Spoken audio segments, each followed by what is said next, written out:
आज का टॉपिक है law of chemical combination. Sir सबसे पहला सवाल कि ये लॉ हम पढ़ क्यों रहे? सबसे पहला सवाल यही ना है, ये लॉ हम पढ़ क्यों रहे और इस लॉ में पढ़ना क्या है? ये दो चीज पता चल जाए तो बात बन जाए।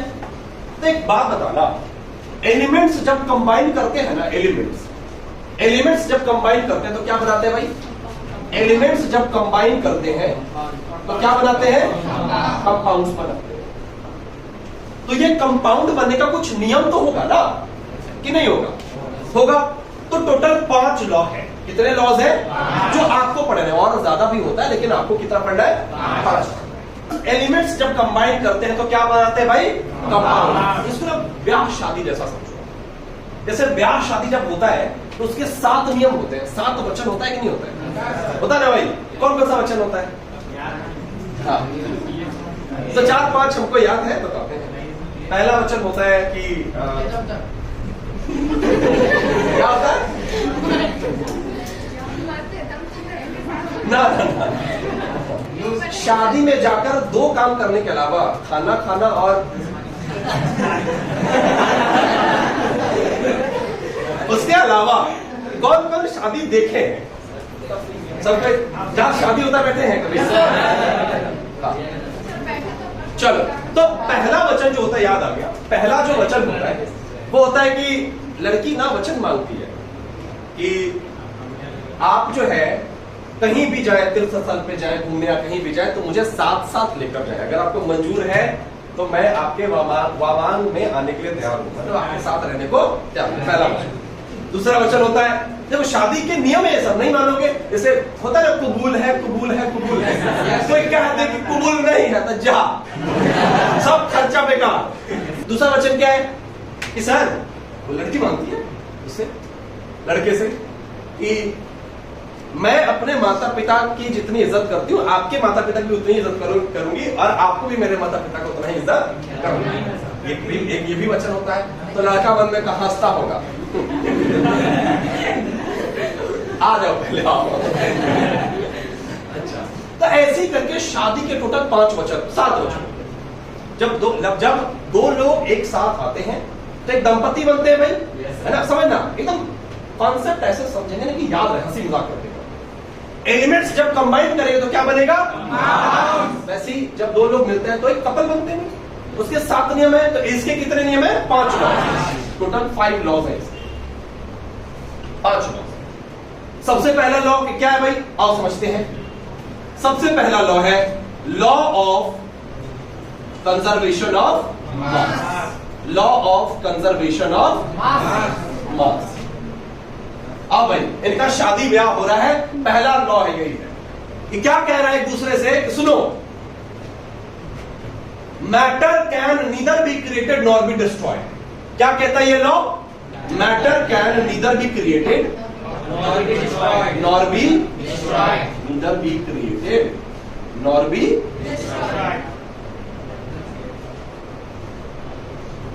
सर ना बुझाया, कोई बात नहीं। आओ देखो, मतलब कह रहा है कि A प्लस B मिलकर अगर एक कंपाउंड AB बना रहा है तो इसका जितना मास होगा इसका भी मास उतना ही होगा।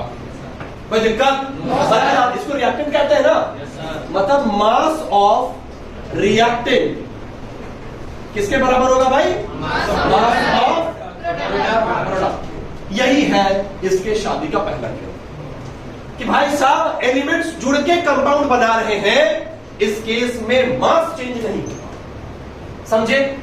मतलब जितना मास रिएक्टेंट का रहेगा उतना ही मास रहेगा। एक एक्सेप्शन है, एक एक्सेप्शन है। क्या एक्सेप्शन है भाई? न्यूक्लियर रिएक्शन में एक्सेप्शन है। क्या एक्सेप्शन क्या है? Nuclear reaction. न्यूक्लियर रिएक्शन में मास क्या होता है? चेंज हो जाता है। कैसे समझेंगे आगे, लेकिन एक्सेप्शन है। लेकिन पहला नियम क्या कहता है भाई? शादी से पहले हमारा जितना वजन था शादी के बाद उतना ही रहना चाहिए, बढ़ मत जाना। पता चला देखे थे तो स्लिम ट्रिम थी, आई तो गड़बड़ा गया मामला। ये नहीं होना चाहिए। एक एग्जांपल देते, एग्जांपल। जैसे मान लो C+O2 बना, मिला, क्या बनाएगा ये? और जरा मास चेक करें क्या? देखो इक्वेशन बैलेंस है, कार्बन 1 ऑक्सीजन 2 ऑक्सीजन 2। कार्बन का एटॉमिक नंबर कितना 6, तो एटॉमिक मास 12, तो 12 प्लस ऑक्सीजन का एटॉमिक नंबर कितना 8, एटॉमिक मास 16, लेकिन कितना है तो 32 होगा, तो 32, तो इधर कितना हो गया 44। इधर आ जाओ, ये कितना भाई 12 प्लस 32, ये भी कितना हो जाएगा 44। Mass of reactant, mass of product satisfied. हुआ कि नहीं हुआ? क्लियर है? चलो, पहला नियम यही है, समझ में आया आपको? चलो, अच्छा इस लॉ को पता किन्होंने दिया था? लेवाइजर साहब। किन्होंने दिया था भाई? लेवाइजर। नाम याद रखना ना, एंटोनियो डी लेवाइजर साहब। अब इसका स्पेलिंग क्या होता है नहीं पता यार, यही होता है। चलो दूसरा लॉ देखें।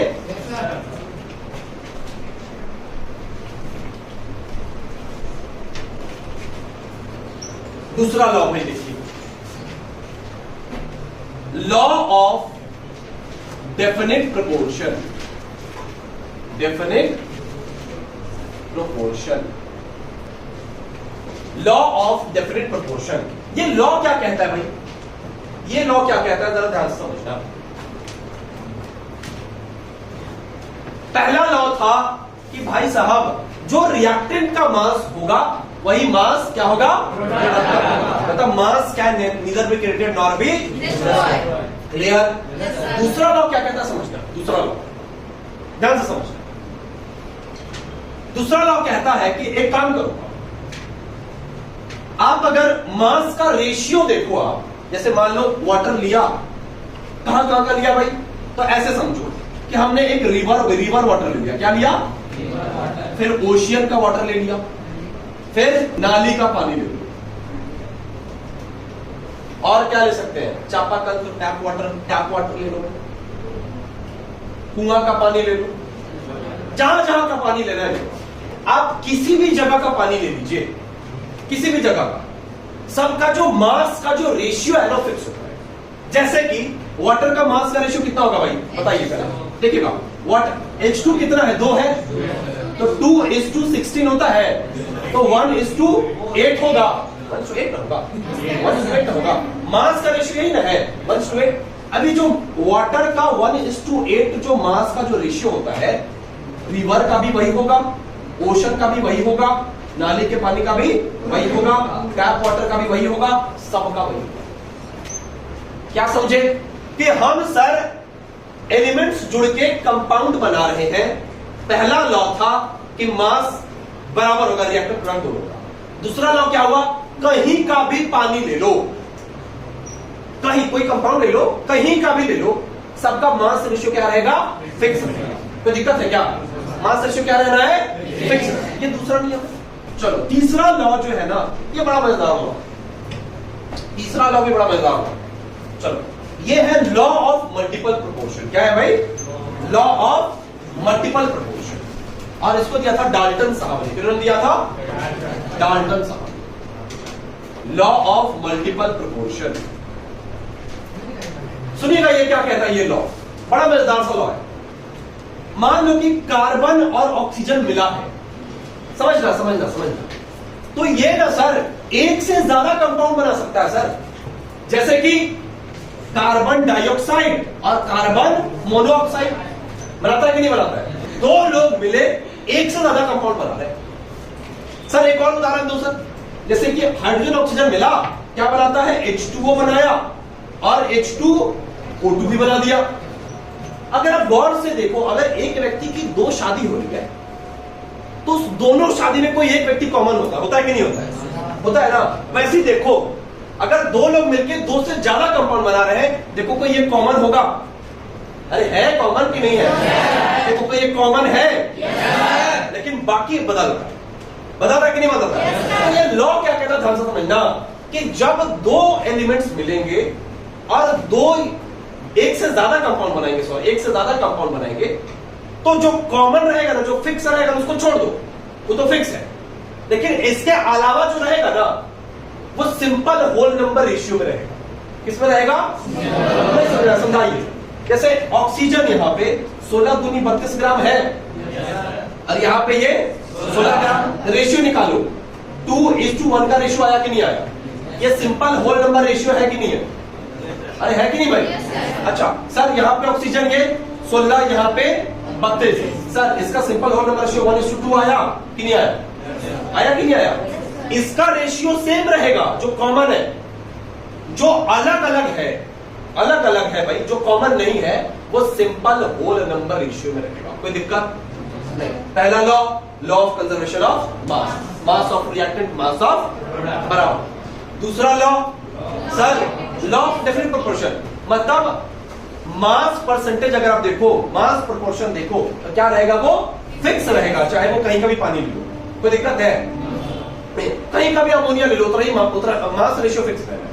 कहीं का भी कार्बन डाइऑक्साइड ले लो, मास रेशियो फिक्स रहेगा। चलिए एक इसका उदाहरण मांगा था उस बच्चे ने भाई। ये लॉ एकदम सिंपल है। क्या कहता है समझना। मान लो नाइट्रोजन और ऑक्सीजन मिलकर कंपाउंड बनाया, एक से ज्यादा बनाया, क्या क्या बनाया भाई? N2O और N2O2 बनाया। मान लो देखो एक कॉमन है, कौन सा कॉमन है? N2 कॉमन है, निकाल दो इसको बाहर बेचारे को। लेकिन कौन कॉमन नहीं? ऑक्सीजन और मैंने O और O2 कॉमन नहीं है ना भाई। तो ऑक्सीजन का मास 16 होता है और इसका मास 32 होगा। इस सिंपल होल नंबर रेशियो में नहीं है क्या? ये 1:2 के रेशियो में है कि नहीं है? यही लॉ कि जब दो एलिमेंट कंबाइन करेंगे और एक से ज्यादा कंपाउंड बनाएंगे तो जो कॉमन नहीं है, मतलब अनकॉमन जो है, तो उसका जो मास होगा, उसका जो रेशियो होगा वो क्या होगा? सिंपल होल नंबर होगा। देखो सिंपल होल नंबर है कि नहीं है? सिंपल होल नंबर होगा। क्लियर है? कोई दिक्कत है भाई? नहीं। चलो आगे बढ़े, आगे बढ़े भाई। अगला लॉ है गे-लुसाक्स लॉ। ठीक है, गे-लुसाक्स लॉ क्या कहता है कि मानो कि रिएक्शन है H2 प्लस O2, क्या बना रहा है भाई? H2, लेकिन ये 2H2 होता है ना, ऐसा होता है कि नहीं होता है? सुनना, ये जो यहां पे दिख रहा है ना कोफिशिएंट, ये क्या है? 1 और ये क्या है? 2। समझिए क्या है भाई? 2, यहां पे कोफिशिएंट क्या है? 1 और यहां पे कोफिशिएंट क्या है? 2। इसको ना वॉल्यूम मान, क्या मान लो भाई? ये 2 वॉल्यूम ऑफ H2 कंबाइन कर रहा है किसके साथ? 1 वॉल्यूम ऑफ O2 के साथ, और क्या बना रहा है? 2 वॉल्यूम ऑफ H2। यही ये लॉ का कुछ भी रेशियो देखो, 2:1:2। देखना क्या बोले ये कि gases combine in a reaction. देखो रिएक्शन हो रहा है, ये गैस है, H2 गैस है कि नहीं है? O2 गैस है कि नहीं है? Gases combine in a reaction by simple ratio of volume. Simple ratio of volume. Volume किसको मानना है? इस कोएफिशिएंट को मानना है। किसको वॉल्यूम मानना है भाई? इस कोएफिशिएंट को वॉल्यूम मानना है। कोई दिक्कत है क्या? तो परेशानी है क्या? कितना सिंपल लॉ है कि नहीं? कि कोई रिएक्शन उसको बैलेंस कर लो, ये जो बैलेंसिंग कोएफिशिएंट जो है वही उसका वॉल्यूम मान लो। आप देखोगे लास्ट में कि वो सिंपल होल नंबर रेशियो में होगा। कोई दिक्कत है क्या? परेशानी है क्या? नहीं। अच्छा एक और उदाहरण दो सर, एक और दो। जैसे N2 ये कंबाइन कर रहा है H2 के साथ, क्या बना रहा है? NH3। बैलेंस कीजिए इसको। पहले क्या बना? पहले बैलेंस करना है। नाइट्रोजन भी गैस है, हाइड्रोजन भी गैस है, और अमोनिया भी क्या होता है? गैस है मान लो। सुनो, बैलेंस करें इसको। 2NH3 2 हो गया, और ये हो गया कि नहीं हो गया? बैलेंस ऐसी ना होगा, इधर 2 नाइट्रोजन, इधर 2 नाइट्रोजन, 6 3 दूनी 6 हाइड्रोजन, यहाँ 3 दूनी 6। बैलेंस है कि नहीं है मेरा? बैलेंस है ना भाई? बैलेंस है। ये गैसेस कंबाइन किसमें भाई? ये क्या है? 1 वॉल्यूम ऑफ N2 कंबाइन कर रहा है कितने वॉल्यूम ऑफ हाइड्रोजन के साथ? 3 वॉल्यूम। 3 वॉल्यूम ऑफ H2 के साथ, और कितना वॉल्यूम NH3 बना रहा है? 2 वॉल्यूम NH3 बना रहा है। बना रहा है कि नहीं बना रहा है? रेशियो क्या हो गया? 1:3। यही तो लॉ है। कुछ था क्या इसमें? कुछ था, इसीलिए डेफिनेशंस पे नहीं जाना है, किस पे जाना है? कॉन्सेप्ट पे जाना है। समझ आ रहा है? एक क्वेश्चन लिखते हैं, देखते हैं कौन बना पाता है। बहुत सिंपल सा सवाल है, खैर आपके स्टैंडर्ड से बहुत सिंपल है। क्वेश्चन लिखते हैं, when 100 ml of methane, methane का फॉर्मूला क्या होता है? CH4। चलो इतना तो पता है। burns, जलता है, burns it produces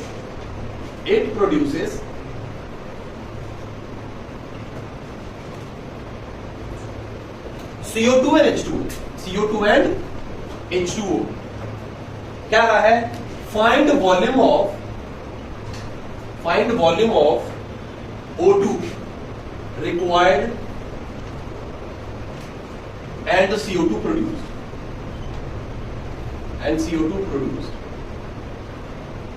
कौन बना पाएगा? देखते हैं, 1 मिनट का वक्त देंगे बस। CO2 कितना बनेगा? 100 ml। वेरी गुड वाह, बैठो भाई। अच्छा, और कितना O2 लगेगा? 200। Very good. क्या नाम है आपका? युग। हाँ? युग। आपका युग नाम है? युग जीत दिया भाई। युग भाई। हाँ, एक बार प्लीज क्लैप फॉर इट।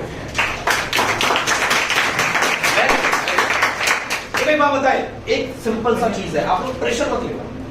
जैसे अब 10th से आए आप लोग यहाँ, पढ़ाई छूट चुकी है थोड़ी सी, आपको अभी ये ध्यान देना है कि अगर सवाल मुझे मिला तो अगर तुरंत नहीं बन पाया कोई बात नहीं, धीरे धीरे बनना शुरू हो जाएगा। बताने के बाद समझ में आ रहा है कि नहीं, ये ध्यान देना। समझ में आ रहा है ना? धीरे धीरे बनने भी लगेगा। जैसे आपका अप्रोच बहुत अच्छा था, बहुत बढ़िया किया, आपका भी अप्रोच अच्छा है। धीरे धीरे आप सब निखर जाओगे देखना। और इसी में से कुछ बच्चे रैंक 100 में देंगे, रैंक जेई में देंगे, नीट में देंगे, एनडीए क्वालिफाई करेंगे, मजा आएगा जी। ये तो देखो कितना इजी सवाल है। देख रहा, मीथेन बर्न हो रहा है। क्या कह रहा है? 100 ml मीथेन क्या हो रहा है? जल रहा है। मीथेन क्या होता है? CH4। और कोई भी चीज जलता कब है? जब ऑक्सीजन से रिएक्ट करता है। बिना ऑक्सीजन का कोई भी चीज जलेगा क्या? नहीं चलेगा। और क्या प्रोड्यूस कर रहा है? कार्बन डाइऑक्साइड और वाटर ही निकलता है, ये नहीं निकलता है। सो अब बैलेंस करना होगा इसको, पहले बैलेंस करें। एक कार्बन 4 हाइड्रोजन, यहाँ पे करना पड़ेगा 4 हाइड्रोजन, ऑक्सीजन 2 बैलेंस हो गया क्या सारा? इधर 2 है और इधर 4। अच्छा 4 हो गया, तो यहाँ पे 2 लगा दे ना, वाह बैलेंस हो गया। अच्छा ध्यान से समझना सर, 1 वॉल्यूम क्या है? CH4 किसके साथ कंबाइन कर रहा है? 2 वॉल्यूम ऑफ O2 क्या बना रहा है? 1 वॉल्यूम ऑफ CO2 और क्या बना रहा है? 2 वॉल्यूम ऑफ H2O बना रहा है कि नहीं बना रहा है? सर इसका दे दिया है कितना? 100 ml, तो ये कितना होगा? अरे दोगुना है, 200 ml होगा। ये कितना होगा सर? 100 ml होगा। और ये कितना होगा सर? 200 ml होगा कि नहीं होगा? अब क्या क्या पूछा था? CO2 प्रोड्यूस, तो 100 ml। कितना ऑक्सीजन लगेगा भाई? ऑक्सीजन रिक्वायर्ड, तो कितना? 200 ml। टिक कर दो, 4 नंबर हो गया कि नहीं हो गया? इतना आसान सवाल पूछना, क्लियर है कि नहीं है? क्या कह रहा है? Under same condition of temperature and pressure का मतलब, मान लो कि 3 कंटेनर ले, पहला कंटेनर, दूसरा और तीसरा, और तीनों का टेम्परेचर प्रेशर क्या कर दीजिए? सेम कर दीजिए। क्या है भाई? टेम्परेचर एंड प्रेशर क्या है भाई? एकदम सेम।